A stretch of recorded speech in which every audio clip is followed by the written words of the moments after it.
नमस्कार साथियों, Vineet kitchen garden YouTube channel पे आपका स्वागत है। आज मैं आपको मिट्टी का फर्टिलिटी टेस्ट लिटमस पेपर के द्वारा किस प्रकार से किया जाता है उसके बारे में जानकारी दूंगा। अगर आप मेरे चैनल पर नए आए हैं तो मेरे चैनल को लाइक और सब्सक्राइब जरूर करिए, जिससे कि आगे आने वाले वीडियो के बारे में आपको जानकारी हो सके। देखिए, सबसे पहले मैंने 2 गमले या 2 ग्रो बैग की मैंने मिट्टी ले ली है। मिट्टी लेने के बाद से 2 गिलास में मैंने पानी भर लिया है और उस पर गिलास में मैं मिट्टी लगभग 50-50 ग्राम के करीब मैं मिट्टी उसमें डाल देता हूँ। देखिए, दोनों गिलास में मैंने मिट्टी डाल दी है, उसमें पानी डाल दिया है। पानी डालने के बाद से उसे मैं अच्छी तरह से उस मिट्टी को उस पानी में मिला दूंगा।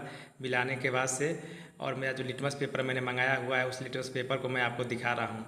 3 प्रकार के लिटमस पेपर मुझे प्राप्त हुए हैं। उसमें देखिए, एक लिटमस पेपर जो है वह रेड है, दूसरा लिटमस पेपर जो है वह ब्लू है और तीसरा लिटमस पेपर जो है वह येलो है। 3 तरह के मेरे लिटमस पेपर हैं। इन तीनों तरह के लिटमस पेपर को आप जब पानी में डालेंगे तो उसका कलर जब चेंज होगा तब आप जान जाएंगे कि आपकी मिट्टी एसिडिक है, बेसिक है या न्यूट्रल है। इस 3 प्रकार का जब के मिट्टी के बारे में जब आप जान जाएंगे तो उस प्रकार से आपकी मिट्टी की फर्टिलिटी आपको पता चल जाएगी। उसी प्रकार से आप अपनी मिट्टी का इलाज भी कर पाएंगे और उसी प्रकार से आप उत्पादन भी कर पाएंगे। आइए मैं आपको दिखाता हूँ। ये तीनों प्रकार का पेपर बारी बारी से उस गिलास के पानी में आप डालेंगे। यदि मान लीजिए मैंने पीला लिटमस पेपर डाला और मेरा जो कलर है, पानी का कलर, उस लिटमस पेपर का कलर यदि बदल गया तो ये समझिए मेरी मिट्टी न्यूट्रल है। इसी प्रकार यदि हम ब्लू लिटमस पेपर को पानी में डालते हैं, वह रेड हो जाता है, तब यह हम जानेंगे कि हमारी मिट्टी एसिडिक है। और यदि इसी प्रकार यदि हम रेड लिटमस पेपर को पानी में डालते हैं, उसका कलर यदि ब्लू हो जाता है तो हम जानेंगे कि हमारी मिट्टी बेसिक या अल्कलाइन है। इसी प्रकार से हम अपनी मिट्टी का इलाज करेंगे और इसी प्रकार से अपनी मिट्टी को देखेंगे कि किस प्रकार से हमारी मिट्टी का न्यूट्रल पर होगी। इसके लिए आइए मैं अब आपको बताता हूँ। देखिए, मैं लिटमस पेपर को ले लिया है और लेने के बाद से उसे फाड़ रहा हूँ। क्योंकि मेरी मिट्टी न्यूट्रल है इसीलिए मैं पीला लिटमस पेपर को मैं उसमें डाल रहा हूँ। आप तीनों पेपर डाल के अलग अलग चेक कर लेंगे। उस लिटमस पेपर पे 1 से लेकर 14 तक मान होता है। उस 14 तक पीएच मान पर आप जो कलर आएगा उस कलर को सामने रख के उसे चेक कर लेंगे कि कौन सा कलर है। उस कलर के हिसाब से आप कार्य करेंगे, अपनी मिट्टी का उसी प्रकार से उपचार करेंगे। देखिए, मैं उसमें अपना जो लिटमस पेपर है वह डाल दे रहा हूँ। लिटमस पेपर डालने के बाद से देखिए उसका कलर चेंज हो जाएगा।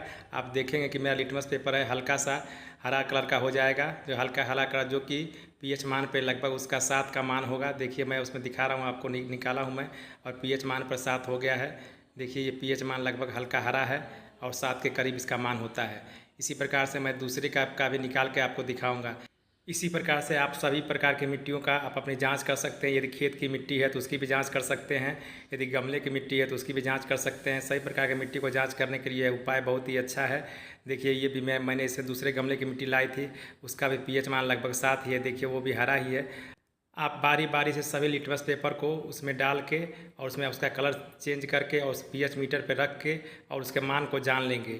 और इस मान को जानने के बाद से उसी प्रकार से मिट्टी में किसको चूना को देना है, फिटकरी को देना है, या जितने भी प्रकार के किस प्रकार का मुझे उसमें फर्टिलाइज़र का उपयोग करना है उसके बारे में आप जानकारी ले लेंगे। इस प्रकार से यदि करेंगे तो आपका जो है वह अच्छा उत्पादन होगा और अच्छी प्रकार से आप किसी वेजिटेबल प्लांट्स को लगा पाएंगे। देखिए, मैंने पीएच मीटर खरीद रखा है, मैं तो पीएच मीटर से उसका मान मैं जान जाता हूं। और ये आप लोगों को टेस्ट मैंने केवल बताने के लिए दिया है, दिखाया है कि आप लोग भी इसे जान सकें। यह बहुत ही मिट्टी के उपजाऊपन के लिए यह बहुत ही ज़रूरी होता है। ऐसा आप नहीं करेंगे तो आप मिट्टी के बारे में नहीं जान पाएंगे और अच्छा उत्पादन नहीं हो पाएगा। देखिए, ये मैंने तीनों तरह का देखिए रखा है और आप लोगों को टेस्ट के लिए मैंने इसका प्रयोग किया है। इस प्रकार से साथियों, ये पीएच मान 14 तक होता है। आप अपनी मिट्टी का टेस्ट ज़रूर कर लें। टेस्ट करने के बाद से यदि आप किसी फसल को लगाएंगे तो उसका बहुत अच्छा उत्पादन हो गया और बहुत अच्छे आपको फल और फ्रूट मिलेंगे। वीडियो देखने के लिए आप सभी साथियों का बहुत बहुत धन्यवाद।